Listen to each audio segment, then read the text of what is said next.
નમસ્કાર. આજે આપણી પાસે છે એક ખૂબ જ અગત્યની સૂચના સીધી એમ.વાય હાઈસ્કૂલ દાહોદ તરફથી. ચાલો જરા જોઈએ કે આમાં શું ખાસ છે. અને આ માહિતી સીધી પ્રિન્સિપાલ તરફથી આવી છે, એટલે કે દરેક વિદ્યાર્થી અને વાલી માટે આ વાત જાણવી ખૂબ જ જરૂરી છે. તો આ આખી સૂચનામાં છે ને બે મુખ્ય વાતો પર ધ્યાન આપવાનું છે. એક તો છે આ નવી એપીઆઈડી સિસ્ટમ અને બીજું છે આવનારી સેકન્ડ એક્ઝામ. ચાલો એક પછી એક બંનેને સમજીએ. તો ચાલો સૌથી પહેલાં એ સમજીએ કે આ એપીઆઈડી આ છે શું અને અચાનક આટલું જરૂરી કેમ બની ગયું છે. જો આ એપીઆઈડી છે ને એક રીતે વિદ્યાર્થીનો યુનિક ઓળખ નંબર છે. પણ એ બનશે ક્યારે? એ ત્યારે જ બનશે જ્યારે શાળાના રેકોર્ડમાં જે વિગતો છે એ બધી જ બિલકુલ આધાર કાર્ડની વિગતો સાથે મેચ થાય. અહીં ખાસ ધ્યાન આપજો. આ ત્રણ વસ્તુઓ છે જે એકદમ પરફેક્ટ મેચ થવી જ જોઈએ. કઈ ત્રણ?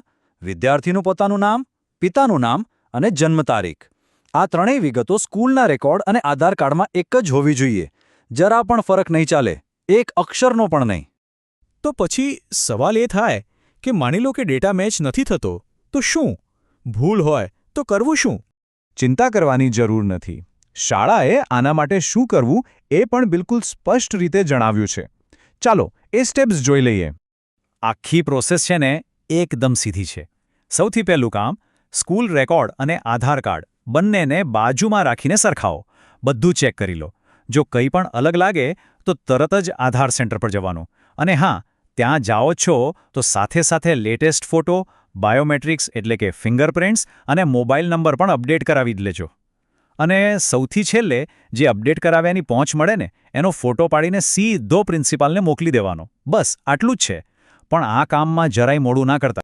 હવે મનમાં એ સવાલ તો થાય જ કે આટલી બધી મહેનત શા માટે? આ એપીઆઈડી આટલું બધું જરૂરી કેમ છે? કારણ કે સ્કૂલની નોટિસમાં એક શબ્દ વાપર્યો છે, અત્યંત આવશ્યક. આ કોઈ ઓપ્શન નથી, આ કમ્પલ્સરી છે. આ શબ્દ બરાબર યાદ રાખજો, અત્યંત આવશ્યક. અને એનું કારણ પણ એકદમ સાફ છે. ભવિષ્યમાં પછી એ સ્કોલરશિપ લેવાની હોય, કોઈ સારી યુનિવર્સિટીમાં એડમિશન લેવાનું હોય કે પછી બોર્ડની પરીક્ષાઓ આપવાની હોય, આ બધા જ અગત્યના કામો માટે આ એપીઆઈડી માંગશે જ. આના વગર ભવિષ્યમાં ઘણી મુશ્કેલીઓ ઊભી થઈ શકે છે.